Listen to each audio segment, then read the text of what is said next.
hello' everyone সকলোকে পুনৰবাৰ মোৰ নতুন ভিডিঅ'লৈ স্বাগতম জনাইছোঁ ছাত্ৰ ছাত্ৰীসকল তোমালোকে 2027 বৰ্ষত যিকেইজনে HSLC পৰীক্ষা দিবা তোমালোকৰ বাবে মই আকৌ ক্লাছ 10ৰ যিটো নতুন কিতাপ আহিছে নতুন কিতাপ আচলতে বুলি ক'লে ভুল হ'ব কিতাপখন আগৰ কিতাপখনে হয় কিছুমান টপিক কেনচেল কৰিছে আৰু এক্সাৰচাইজৰ কুৱেশ্যনছখিনি বঢ়াই দিছে বিশেষকৈ চেপ্টাৰ 1 হওক বা বাকী যিমানখিনি চেপ্টাৰ আছে আৰু একচুৱেলি কি হৈছে কণ্টেণ্টবোৰ কমাই দিছে আৰু তোমাৰ কুৱেশ্যনছখিনি বঢ়াই দিছে তো একচুৱেলি তোমালোকৰ কাৰণে ভালেই হ'ব কাৰণ বেছি কণ্টেণ্ট পঢ়ি থাকিব এটা কনচেপ্টত কেইবাটা কুৱেশ্যন আছে তেনেকুৱা ধৰণৰ কুৱেশ্যন আছে চ' সেইখিনি ইমান তোমালোকৰ টেনশ্যন ল'বলগীয়া নাই অকণমান কোৰ্চখিনি লাঘৱ হৈছে লঘু কৰিছে কমাই দিছে ৰিডিউচ কৰিছে চ' তোমালোকৰ লাভ হ'ব গতিকে আজিৰ পৰা ক্লাছ 10ৰ কোৰ্চটো মই আৰম্ভ কৰিছোঁ ইয়াত তোমালোকে যিখিনি প্লেলিষ্ট মই বনাই দিম প্লেলিষ্টত তোমালোকে গৈ চাব পাৰিবা ইন ফিউচাৰ যিখিনি ভিডিঅ' থাকিব সেইখিনি চাব পাৰিবা আৰু যদি কাৰোবাৰ কিবা ডাউট থাকি যায় তোমালোকে কমেণ্ট ছেকশ্যনত জনাই দিবা সেই ডাউটখিনি মই ক্লিয়াৰ কৰিবলৈ চেষ্টা কৰিম নেক্সট ভিডিঅ' আকাৰে হওক বা লাইভ আহি পেলাই মই কেতিয়াবা তোমালোকৰ ডাউটখিনি ক্লিয়াৰ কৰিবলৈ চেষ্টা কৰিম আৰু এটা কাম কৰিব পাৰিম মই ইন ফিউচাৰ তোমালোকৰ MCQ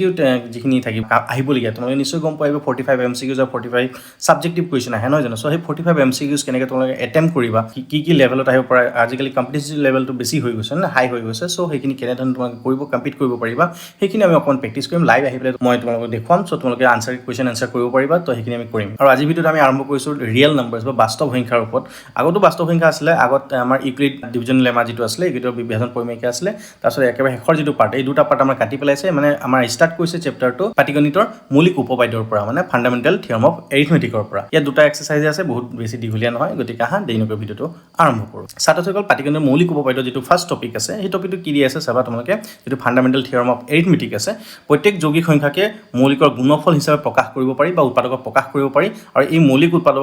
উৎপাদকবোৰ প্ৰকাশ পোৱাৰ ক্ৰমৰ বাহিৰে এই উৎপাদকীকৰণ অদ্বিতীয় মানে যিকোনো সংখ্যা এটা যদি যৌগিক সংখ্যা এটা আমি চাওঁ যৌগিক সংখ্যাটোক আমি যেতিয়া ফেক্টৰাইজ কৰিম বা উৎপাদকীকৰণ কৰিম সেইখিনি আমি কি কৰিম মৌলিক উৎপাদকীকৰণ পদ্ধতিৰে কৰিম মানে ধৰি লৈছোঁ মই এইটো আমি 25 লৈছোঁ ঠিক আছে 25টোক আমি কি কৰিম 5 কৰিলে 5 5 গুণ 25 এইটো মৌলিক 5টো মৌলিক নহয় জানো কিন্তু আমি যদি অকণমান ডাঙৰ সংখ্যা চাওঁ যেনিবা 48 লৈছোঁ 48ক যদি চাওঁ আমি 2ৰে যদি কৰোঁ 2ৰে কিমান হ'ব 24 হৈ গ'ল হয়নে কিন্তু 48ক আমি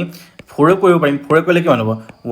12 যে হ'ব হয়নে কিন্তু এই 4টো কি হৈছে যৌগিক সংখ্যা হয় আৰু এই 12টো যৌগিক সংখ্যা এইটো 12টোক আমি যেনিবা ভাঙি থাকিব পাৰিম কিন্তু এই 4টো আমাৰ যৌগিক সংখ্যা হৈ গ'ল নাই তো এনেকৈ কৰিলে নহ'ব আমি কি কৰিব লাগিব এইটো যেনেকৈ 2 কৰিলোঁ 2টো মৌলিক সংখ্যা হয় আকৌ 24টো আছে 24ক যদি আমি ভাঙি চাওঁ 2ৰে যাব 2 12 24 হয়নে এই দুটো আকৌ মৌলিক সংখ্যা হয় আকৌ 12ক যদি কৰোঁ 2ৰে কৰিলে 2 6 গুণ 12 আকৌ যদি 6ক যদি কৰোঁ আমি কি হ'ব 2 3 গুণ 6 মানে ইয়াত যিমানখিনি পালোঁ এইখিনি আমাৰ কি হয় মৌলিক সংখ্যা হয় মানে এই মৌলিক সংখ্যাৰ প্ৰডাক্ট মানে পূৰণফল হিচাপে আমি প্ৰকাশ কৰিব পাৰোঁ আৰু এইটো কি হয় চাবা ইয়াত 2 কেইটা আছে 4টা আছে হয়নে আমি ইয়াক লিখিব পাৰিম আমি যিটো 48 আছে 48টোক আমি লিখিব পাৰিম 2 to the power 4 into 3 আছে হয়নে চ' আমি এনেকৈ আমি লিখিব পাৰিম কেতিয়াবা কি হয় এনেকৈ বাই মিষ্টেক তোমালোকে কি হ'ল 48টোক এনেকৈ চালা বোলে নহয় তোমালোকে কিছুমানে কি কয় প্ৰথমতে 3ৰে কৰে তাৰপিছত আকৌ পিছত চাই পেলাই 2ৰে কৰে তেনেকৈ যদি কিছুমান এনেকৈ লিখিছা বোলে 3 into ক'ৰবাত 2 স্কোৱাৰ পালা তাৰপিছত দেখিছা নহয় আৰু দুটামান 2 থাকি গ'ল তেতিয়া আকৌ 2 স্কোৱাৰ বুলি লিখিছা ঠিক আছে চ' মানে আল্টিমেটলি এনেকৈও যদি লিখি দিয়া তেতিয়াও তোমালোকৰ ভুল নহ'ব মানে ইয়াৰ অৰ্ডাৰটো কোনো মেটাৰ নকৰে তোমালোকে আল্টিমেটলি ফেক্টৰাইজটো কৰিলেই হ'ল মানে মৌলিক উৎপাদকীকৰণটো কৰিলেই হ'ল খালি এটাই বস্তু ৰাখিবা যে মৌলিক থাকিব লাগিব মৌলিক সংখ্যা হ'ব লাগিব মানে যৌগিক সংখ্যা যদি হৈ যায় তেতিয়াহ'লে ভুল হ'ব ঠিক আছে সেই বস্তুখিনি তোমালোকে চাবা চ' আশা কৰিছোঁ বুজি পাইছা ছাত্ৰ ছাত্ৰীসকল ইয়াত আৰু এটা পাৰ্ট আছে আমাৰ যিটো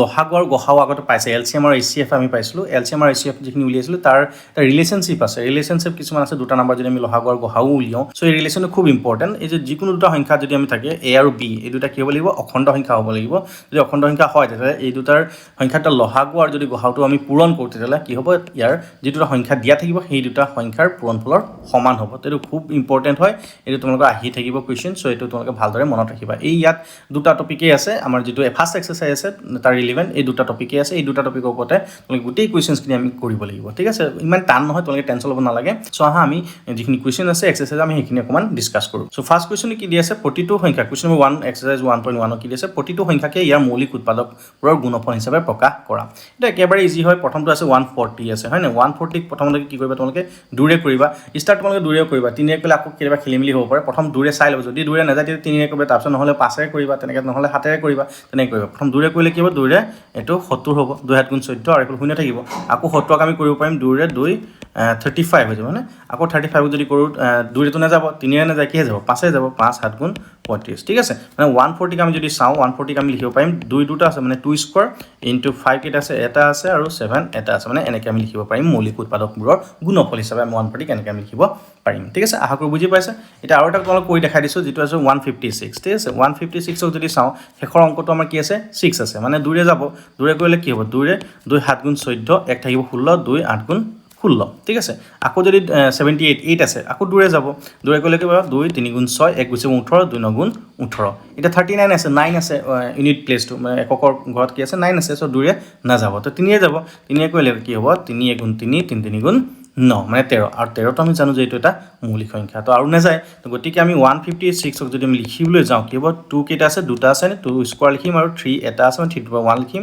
আৰু 13 এটা আছে 13 টু পাৱাৰ 1 আছে সো এনেকে 156 ক যিটো মৌলিক উৎপাদকৰ গুণফল হিচাপে প্ৰকাশ কৰিব পাৰো এনেকে ঠিক আছে আৰু একেবাৰে আছে এইটো 38 25 আছে হয়নে সো এইটো চাবা প্ৰথম কথা শেষৰ ডিজিটটো কি আছে 5 আছে সো 5 এটো যাবই তাৰ বাহিৰে বেলেগ কি হবাৰ যাব নেকি 2 এটো না যায় 3 এ যাব নেকি আমি চেক কৰি লওঁ 3 এ চেক কৰিব কাৰণে কি কৰিম আমি তোমালোকে জানান না জানো মই কৈ দিছো যে গুটি কিটা ডিজিট যিমানখিনি ডিজিট থাকে যিমান ডাঙৰ নাম্বাৰ নহওক কিয় যেটো 3 ডিভিজিবিলিটি ৰুল গুটি কিটা ডিজিট কি কৰিবা তোমালোকে এড কৰি লবা এড কৰাৰ পিছত তোমালোকে চাবা যে কেনেবাকে সেই যেটো এড কৰাৰ পিছত যেটো নাম্বাৰ পাবা হেতু 3 ৰে হৰণ গৈছে না যদি সেই নাম্বাৰটো 3 ৰে গৈছে দ্যাট মিন্স গুটি সংখ্যাটো তোমালোকৰ 3 ৰে হৰণ যাব তো কথা হল কি চাবা তোমালোকে 8 + 2 8 আৰু 2 8 + 2 হলে 10 হৈ গল আৰু 3 + 5 8 হৈ গল 10 + 8 হলে 18 হৈ গল তো 18 এ 3 ৰে যাব 3 গুণ 18 নহয় জানো সো 3 এ কইলে কি হ'ব 3 গুণ 3 হৈ যাব ইয়াত 8 আছে 3 2 গুণ 6 2 থাকি গল 2 হলে 22 হৈ গল হয়নে 3 7 গুণ 21 21 22 পৰা 1 থাকি গল 1 হলে 15 3 5 গুণ 15 ঠিক আছে মানে এটো আমাৰ 3 ৰে গল তাৰ পিছত আকৌ চাম আমি এইটো সংখ্যা 3 ৰে যাব নেকি কাৰণ 3 ৰে যোৱাৰ পিছতহে যদি নেযায় তেতিয়া আমি 5 ৰে চাম ঠিক আছে প্ৰথমে 3 ৰে আকৌ চাই লওঁ এটা কি হ'ব গুটিখিনি যদি এড কৰো 1 2 3 3 হাতে 10 10 পাছে 15 মানে যাব মানে তো আকৌ 3 ৰে যদি কৰো 3 ৰে কৰিলে 3 4 গুণ 12 হৈ গল হয়নে আকৌ 7 ক কৰিলে 3 2 গুণ 6 1 থাকি যাব ইফালে 15 হৈ গল 3 5 গুণ 15 ঠিক আছে আকৌ যদি চাওঁ ইয়াত 3 ৰে যাব না যায় তো আমি যদি চাওঁ 2 পাছে 7 হাতে 4 11 11 3 ৰে না যায় তাৰমানে এক 5 এ যাব 5 এ কইলে কি হ'ব 5 8 গুণ 40 হৈ যাব মানে 2 থাকি যাব 25 5 5 গুণ 25 ঠিক আছে আকৌ যদি 5 এ কৰো obviously 5 এৰ শেষৰ অংকটো 5 আছে তো 5 এ যাবই 5 এ কইলে কি হৈ যাব 5 গুণ 5 কি থাকিব 3 থাকিব এফালে কি আছে 5 মানে 35 35 হল 5 7 গুণ 35 ঠিক আছে আর উত্তৰটো আমাৰ কি হয় যে প্ৰাইম নাম্বাৰ বা মৌলিক সংখ্যা হয় গতিকে আমি যেটো 3825 আছে ইয়াক আমি কেনেকৈ লিখিব পাৰিম 3 দুটা আছে সো 3 স্কয়াৰ লিখিম 5 দুটা আছে সো 5 স্কয়াৰ লিখিম আৰু কি লিখিম 17 টু দি পাৱাৰ 1 মানে আমি এনেকে মৌলিক উৎপাদকৰ গুণফল হিচাপে আমি লিখি দিব পাৰো যেটো আমাক সুধিছিলে গতিকে আশা কৰো তোমালোকে বুজি পাইছা কিবা যদি তোমালোকৰ ডাউট থাকি যায় তোমালোকে কমেন্ট সেকশনত জনাই দিবা হেখিনি নেক্সট ভিডিওত মই আৰু ভালকে বুজাই দিবলৈ তোমালোকক চেষ্টা কৰিম আৰু নহলে ডাউট ক্লিয়াৰিং সেশন লৈ নিম তোমালোকক বুজাই দিম গতিকে আশা কৰো বুজি পাইছা so thank you again for watching the video